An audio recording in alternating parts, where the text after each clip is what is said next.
E a gente faz isso muito raramente, né, pessoal? Na nossa formação. Você vai lembrar, poxa, quando que eu tive uma aula de opioide?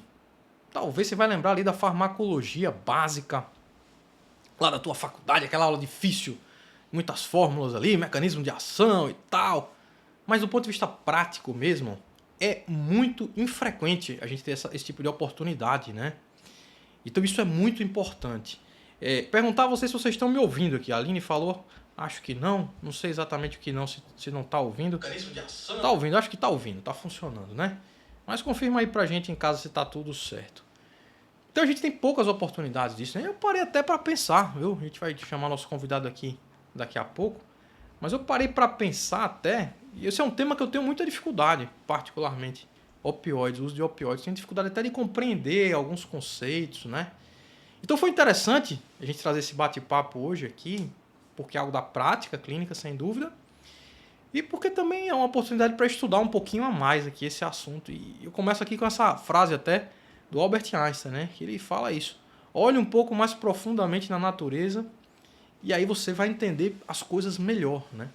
E falar em opioide, a gente vai lembrar de definição, de onde que vem esse termo. E a gente remete muito à natureza, como essa frase aqui fala, né? A natureza que ela é bela, tem esse potencial de ser muito bela, trazer coisas maravilhosas e por vezes também ser cruel. Que a gente vai trazer aqui a natureza porque a gente está falando da papoula. A papoula é um tipo de planta que tem uma característica muito peculiar, além de ser, pode ser muito bonita essa planta.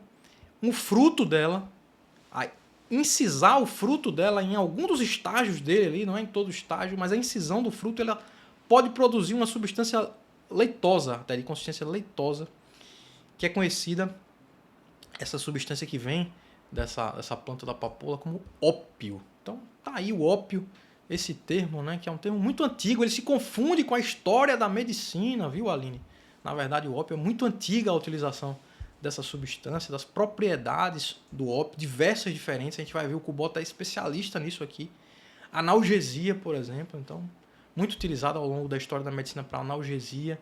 Outras situações também, como sedação, a gente vai ver sedativos, anestésicos, eles podem advir aí dos opioides, os derivados do ópio dessa substância, né? Supressor da tosse, é um agente constipante também que pode ser utilizado com esse fim, é um efeito colateral, mas antigamente ele podia ser utilizado para esse fim. E também pode causar efeitos também cognitivos comportamentais, como euforia. A gente vai ver aqui que é um potencial efeito dessas medicações. Então o uso na medicina se confunde com a história da medicina aqui. O uso é milenar na medicina realmente de substâncias derivadas do ópio. Inicialmente as naturais e depois foram se produzindo substâncias semissintéticas e sintéticas, como a gente vai ver. Mas apesar desses potenciais efeitos médicos, essas substâncias também têm perigos associados ao seu uso diversos, né? Dependência, tolerância, intoxicação, vários diferentes, e causam inclusive aí preocupações diversas de saúde pública, inclusive o uso dessas medicações. Então a gente tem que ser muito racional quando pensa nessas substâncias aqui. E ao longo da história, a importância é tão grande que até guerras foram nomeadas em homenagem aí ao ópio, né? As guerras do ópio, por exemplo, no século XIX, e a evolução da medicina, da química, a evolução molecular, da manipulação molecular dessas substâncias, levaram a uma formação de uma grande classe de medicações, na verdade, uma classe heterogênea. Tem alguns princípios básicos, como a gente falou ali, mas tem vários tipos diferentes, então, de medicações. Aí, desde as básicas, codeína, morfina, passando por fentanil, tramadol, entre várias outras que o Kubota vai comentar. Então tem um lado bom, tem um lado ruim, como tudo na vida e na medicina. A gente tem que entender bem os dois lados para saber quando pode ser útil, quando não é, os cuidados que a gente vai ter, né? Então, essa frase aqui do Paracelso, na verdade, ela funciona muito bem aqui para os opioides, né? A gente tem que ter muito cuidado com isso, que a diferença, muitas vezes, entre o remédio e o veneno, ela pode, inclusive, ser a dose, né, meus amigos de casa? Então, queria fazer essa introdução aqui para passar para vocês que eu aprendi um pouquinho, dessa vez tive essa oportunidade de estudar um pouquinho aqui sobre opioides, e isso me situou um pouquinho melhor né? A gente vai falar hoje com um cara que é super especialista no assunto, né, Raquel e Aline? Um cara que é super especialista no assunto, mas hoje o objetivo aqui também é trazer um pouquinho mais da prática clínica para o generalista, seja neurologista, seja clínico. Então essa é a ideia hoje que a gente trouxe, então, o Gabriel Kubota. Kubota, seja bem-vindo. Como é que você tá? Tudo certo, é sempre um prazer estar aqui com vocês. Faz um tempinho que a gente não faz uma live juntos, mas é sempre um prazer aí para compartilhar e para ter a oportunidade de disseminar aí, o conhecimento em dor, né? Que é uma coisa que faz muita diferença para a prática clínica. É verdade, Gabriel. A gente, né, e os colegas de casa vão concordar aqui, a gente, apesar de não ter uma formação teórica formal, né, em dor, como neurologista, como clínico, até a gente tem que atender pacientes com dor, né, dor aguda, dor crônica. Então, esses momentos eles são muito importantes, a gente vai utilizar isso aqui. Como até aquela introdução lá, eu falei alguma besteira. Os opioides, os opioides, eles são envoltos em muito mistério, né? Tem série da Netflix agora sobre o tema que tá sendo muito assistida. Há uma vilanização dessa classe de medicações, né? Antes de você começar aqui, eu queria saber qual que é a relação, essa relação aí atualmente, como são vistos os opioides atualmente pelas sociedades médicas de forma geral, pela literatura científica. Pois é, opioides é um tema sempre controverso, bastante difícil até de abordar, às vezes com um olhar sem viés nem para um lado nem para o outro.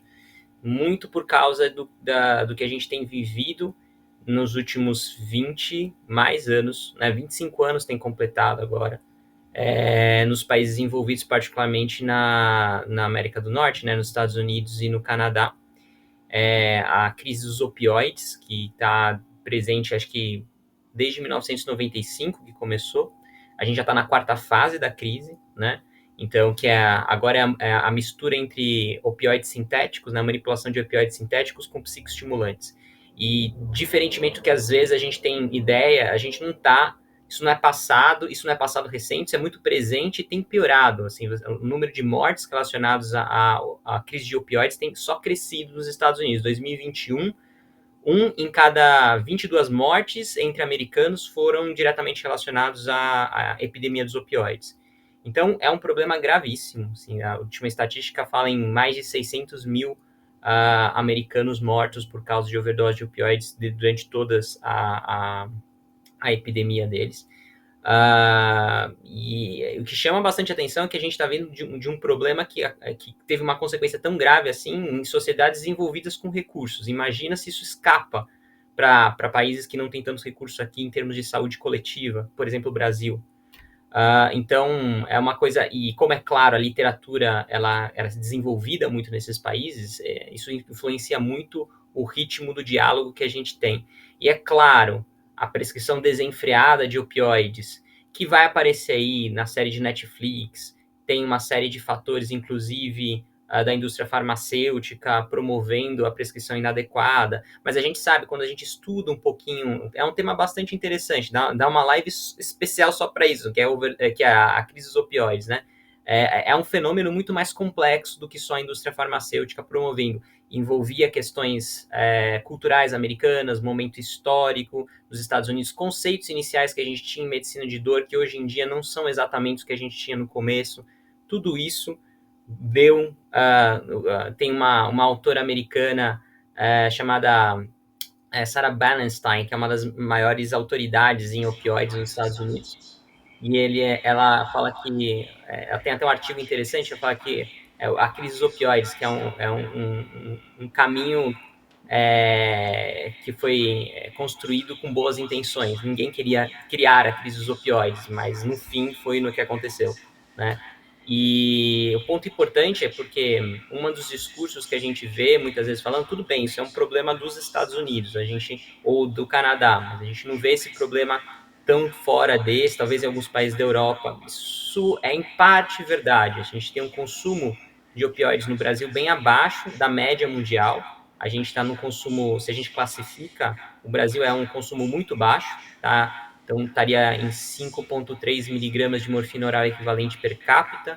Tá? Por exemplo, quando a gente vai para os Estados Unidos ou Alemanha, isso chega na casa dos 400, né?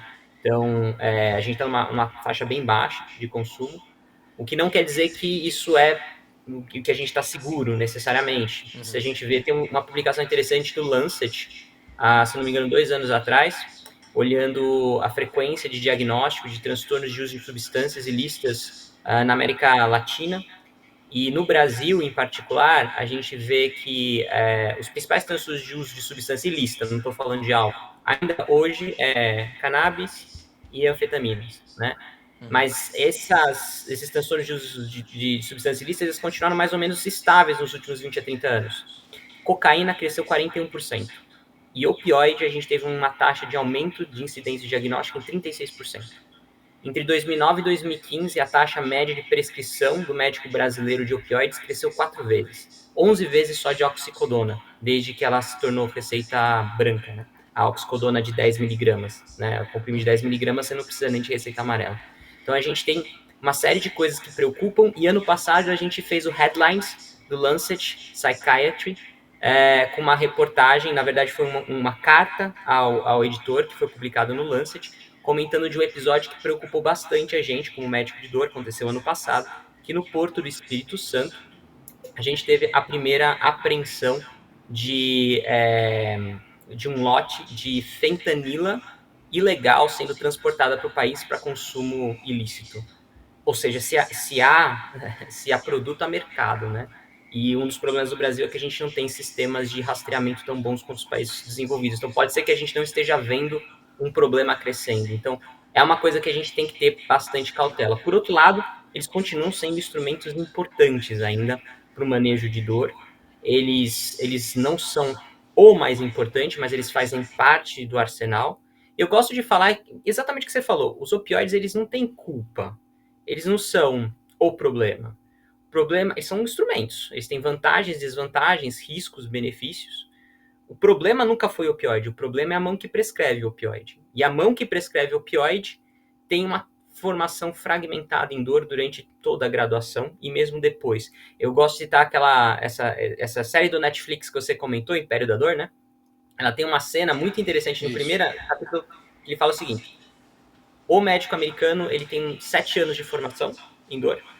Disso, ele passa 48 minutos tendo aula sistematizada de como tratador e, quiçá, tem uma orientação de como prescrever opioides. Então, com isso, e um instrumento que pode dar problema se você prescrever errado, é claro que ia dar problema, certo? Se você não souber o que você está fazendo, né?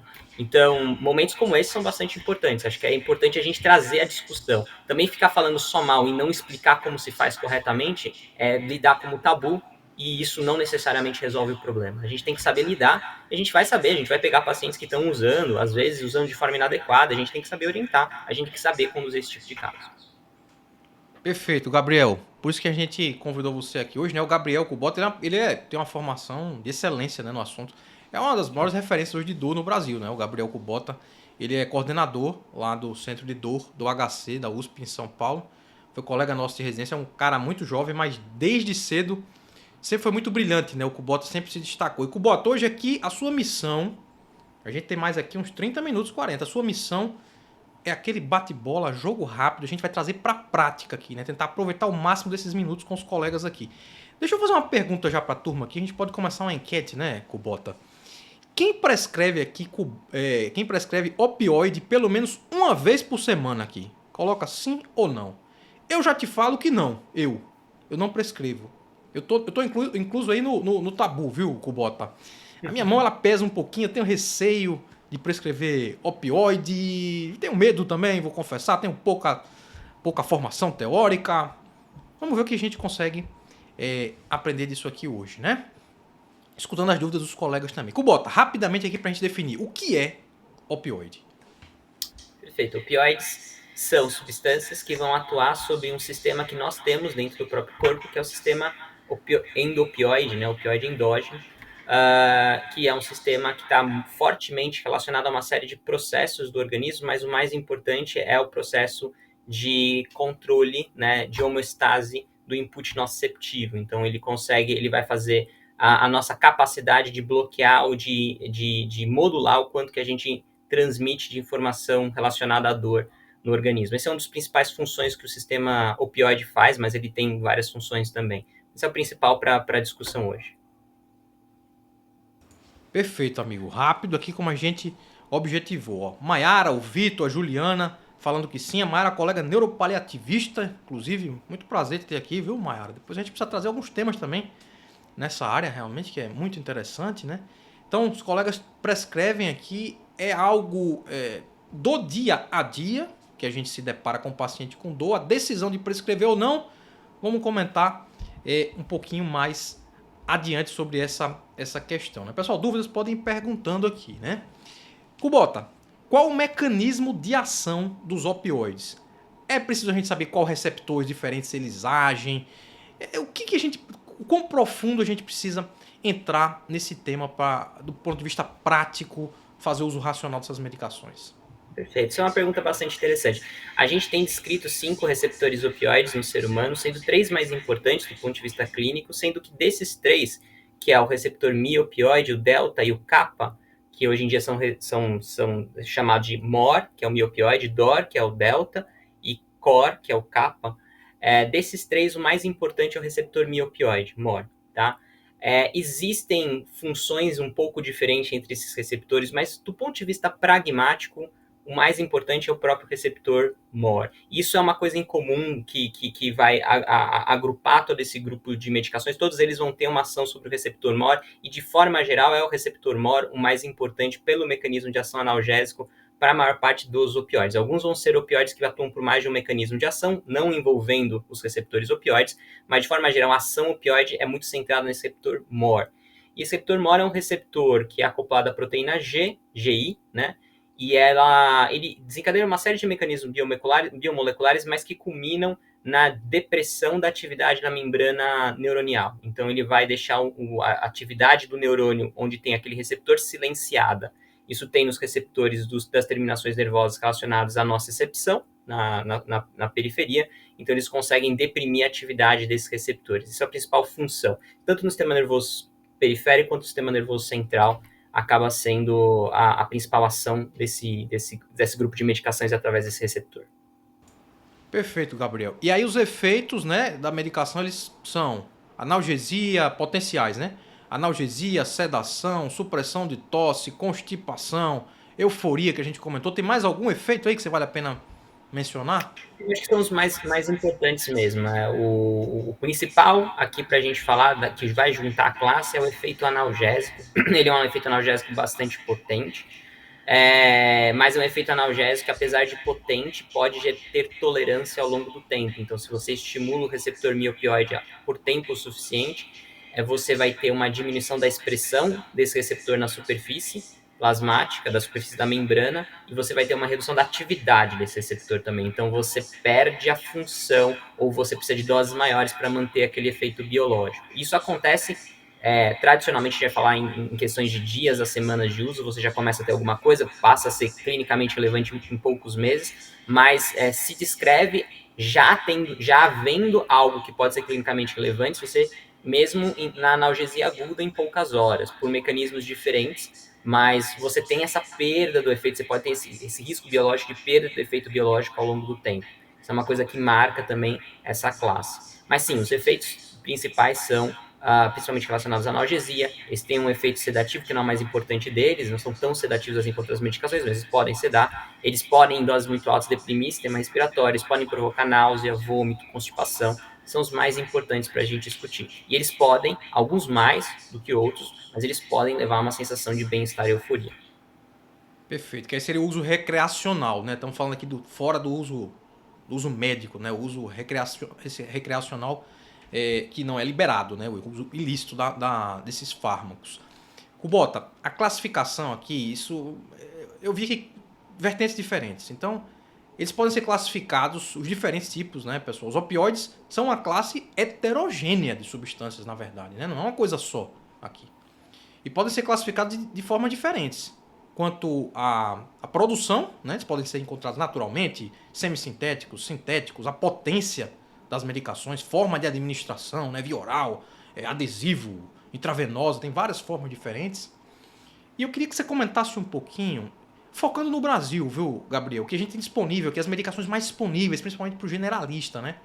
Como que a gente classifica, o que a gente tem disponível de fármaco no Brasil? Eu tava vendo naquela parte histórica, né, que o ópio ali em si, o que tem natural lá, é a codeína, a morfina, outras substâncias.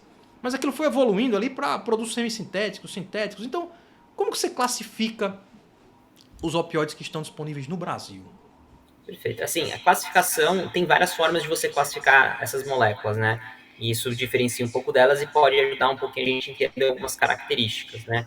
Primeira classificação mais simples, mais básica, que todo médico deve saber, dos opioides fortes e opioides fracos. De forma geral, a moeda de ouro é a morfina. Então, a morfina é o opioide forte, qualquer coisa mais potente que a morfina é o opioide forte, qualquer coisa menos potente que a morfina é o opioide fraco. No Brasil, a gente tem 2 opioides fracos, que é a codeína. A codeína em si é uma molécula que não tem afinidade receptor mi-opioide. Ela é metabolizada, 10% mais ou menos da molécula é metabolizada em morfina. Então, quando você dá codeína, você na prática está dando baixas doses de morfina para o paciente. E a gente tem o tramadol, que é outra medicação que a molécula mãe, tramadol, não tem uma afinidade significativa sobre o receptor mi-opioide. Por outro lado, ela tem uma afinidade sobre receptores de recaptação de serotonina e noradrenalina. Então, o tramadol é inibidor de recaptação de serotonina e noradrenalina, mas ela é metabolizada em metabólitos que a gente dá nomes de M1 a M5, sendo que M1, M2 e M5 são os principais metabólitos que têm uma ação sobre o receptor mi-opioide. Então, acaba sendo o tramadol acaba sendo classificado, além de ser um opioide fraco, é também considerado um opioide atípico, que são aqueles opioides que não têm ação somente ou principalmente nos receptores mi-opioide, e principalmente receptor MOR, mas também tem algum outro mecanismo de ação, tá? Então a gente tem esses 2 opioides fracos. Indo para os opioides fortes, a gente, na verdade, tem uma diversidade razoável no Brasil de opioides fortes. A gente tem a morfina, que é o opioide clássico, ele é um opioide típico, a principal ação vai ser sobre o receptor mi-opioide. Ela é um dos mais estudados e a grande vantagem da morfina é que ela tem ela é uma molécula muito versátil. Você consegue administrá-la por via oral, via retal, subcutânea, intravenosa, intramuscular. Ela funciona, tá? É uma medicação que ela tem uma meia-vida, ela tem algumas características e desvantagens farmacocinéticas importantes. Então, uma meia-vida bem curta, ela tem um alto metabolismo pelo fígado, certo? Então, isso faz com que a gente, para utilizar a morfina de forma adequada, por via oral, por exemplo, e mesmo endovenosa, a administração tem que ser de 4 em 4 horas, a menos que você use um comprimido de liberação prolongada, que existe no Brasil, e aí a administração pode ser de 12 em 12 horas. Mas, se não, você prescrever morfina de 6 em 6, de 8 em 8, não faz sentido, porque a medicação não dura 6 a 8 horas, ela dura 4 horas, porque tem uma metabolização hepática muito importante. Por outro lado, é uma medicação que, também pelo metabolismo hepático, ela tem uma biodisponibilidade que é pequena. Então, quando você dá a morfina oral, só de 30% a 50% do que você deu por boca cai no sangue. É por isso que você der a morfina endovenosa, ela é 2 a 3 vezes mais potente que a morfina via oral. Da morfina em diante, a gente tem no Brasil a oxicodona. A oxicodona é um opioide já semissintético, tá? Ele tem vantagens farmacológicas sobre a morfina, inclusive a meia-vida acaba sendo, com os comprimidos que a gente tem no Brasil são de liberação controlada, então ele pode ser administrado de 12 em 12 horas. Alguns pacientes precisam administrar de 8 em 8 horas, mas a maioria de 12 em 12 horas funciona bem.